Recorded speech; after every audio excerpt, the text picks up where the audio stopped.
you check the children? Show a little match sometimes.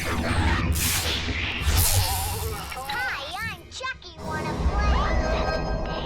Sometimes that is better. You're gonna need a bigger boat. Bienvenidos, Trek fans. Welcome to the Horror Show. I'm Jaime and Fuego, and we are jumping on for another patron-requested review. Once again, same glass, yeah. We are connecting. It's awesome. And we are talking about a film called The Fury from 1979, if I recall correctly, that legitimately, dude, I'm not even going to lie. 1978 is what they're saying, but there's, different correspondence. Anyway, this is a film that I remember very much because of the fact that there was that cover that was sitting in the VHS stores in the 80s when I was a kid. And it was the girl and the guy and almost like that disappearing sort of internal components or whatever. But this is a film that so follows in the footsteps of what Brian De Palma, who was the director of this, did with Carrie.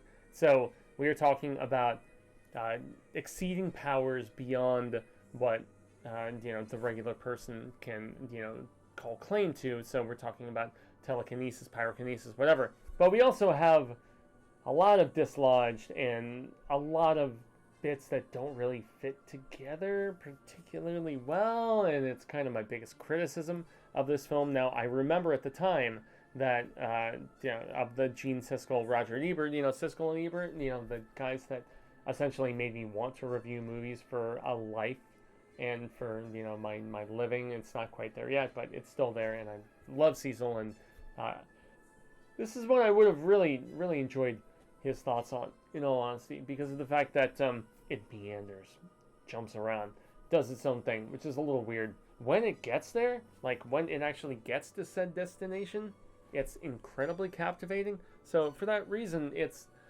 kind of a tough cookie to crumble, so to speak, if I'm going to veer into, the sort of stereotypes and whatnot. But yeah, so the film starts out with Kirk Douglas, of all people. Yeah. Michael Douglas's dad. And he has a son, and they're overseas, and they have a terrorist attack. And the viewer is at least not really, implied or, left to know why there was a terrorist attack and why they were trying to get after Kirk Douglas's son. You think Kirk Douglas is dead. Turns out he's not. And that does actually lead to one of the big things I will say about this film is there's a brevity of humor that I enjoy so much, Sam, in the fact that, so when Kirk Douglas's character is finally coming back to the States after sneaking back there, if that's even possible, it's not possible now. Nobody can sneak back into a country unless it's landlocked or whatever. But, so Kirk Douglas's character, he gets his way back, and he's staying in Chicago with this couple, and he's holding two of them hostage, and then the granny, it is its own thing, which is kind of funny. But yeah, so that's a bit, and he is trying to find his way back to rescuing his son, who has been taken into custody or taken into developmental inquiry, I guess, and analysis and everything else by the guy that he attempted to kill back overseas, so on and so forth. I know I'm throwing so much information at you guys. So essentially, Kirk Douglas, corporate man, government man, corrupted, fucked over, and his son is taken because his son has those big time powers. Kirk Douglas survives and gets back to the States and is trying to rescue his son. The character development is pretty poor in this film, though, honestly, because of the fact that aside from the girl who has a connection, who we see on the posters, with Kirk Douglas's said son, just about everybody else is one note. Even our prestigious leading man himself, and he's really not in that much of the movie. The film centralizes itself quite a bit on our leading lady, who is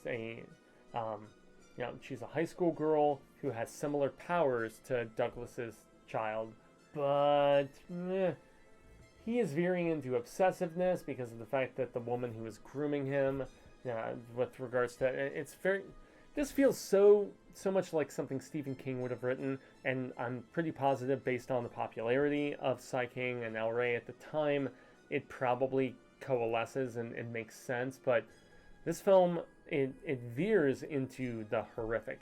It gives you flirtatious aspects of character development, but it does not properly do its diligence to really make anything that interesting, unfortunately. From a visualistic standpoint, it's really rad. I'm not gonna lie. And there's a reason why I saw this on video shelves, you know, all throughout my time in the 80s and the 90s growing up. But, I mean, aside from that, the Fury is pretty boring, unfortunately. I'm not gonna lie. It's really not. And the fact that it is much a hodgepodge of differing ideas that just don't synchronize with each other.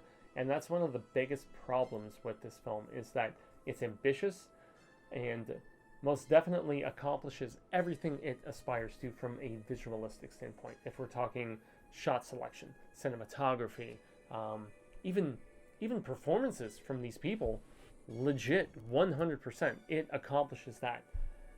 It's pretty much the long-term after effects of the storytelling and various other things as far as like distinguishing yourself from what has been perceived and seen before that this does not accomplish, which kind of sucks.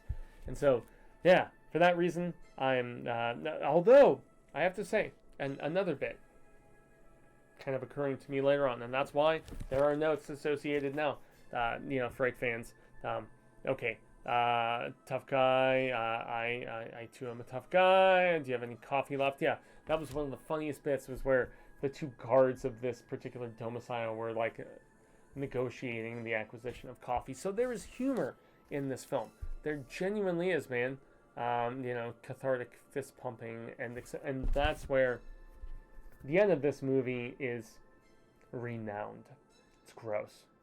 Not spoil them. Yeah, I'm not trying to. Yeah, veering into a different accent, that's fine. But yeah, not spoiling it, because of the fact that, yeah, it's grotesque, it's grimy. It is what it is. But yeah, aside from that, funny banter sprinkled throughout this film doesn't really set itself apart from some of the other things, including the whole, gifted kids carry aspect that it's very obviously drawing some inspiration from. So, hey, it is what it is, everybody. So, I extend a grande gracias, and I give a shout out to John Williams for his amazing score in this, which is one of the few things that elevated the proceedings.